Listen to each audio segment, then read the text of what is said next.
আপনার খাদ্য তালিকা থেকে এই 5টি খাবার বাদ দিতে হবে। 1 নম্বর হচ্ছে আলু, অঙ্কুরযুক্ত যে আলু রয়েছে সেটা আপনাকে বাদ দিতে হবে। প্রচুর পরিমাণ গ্লাইকোঅ্যালকালাইড রয়েছে যা ডায়রিয়া সহ পাতলা পায়খানা, মাথা ব্যথা করতে পারে। 2 নম্বর যে খাবারটা রয়েছে সেটা হচ্ছে পপকর্ন। প্রচুর পরিমাণ সোডিয়াম এবং রাসায়নিক কেমিক্যাল রয়েছে, সেটা আমাদের কিডনি সহ অন্যান্য অর্গানকে অনেক বেশি ক্ষতি করে থাকে।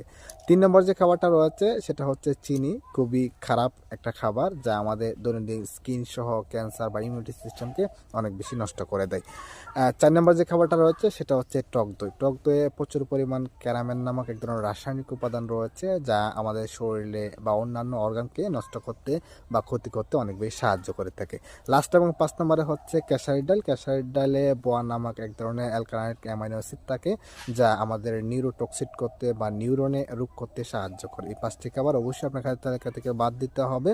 আপনি জানুন এবং অন্যকে জানার সুযোগ করে দিন। ভিডিওটা অনেক বেশি শেয়ার করেন। আপনার মূল্যবান মতামত কমেন্ট করে আমাদেরকে জানিয়ে যান।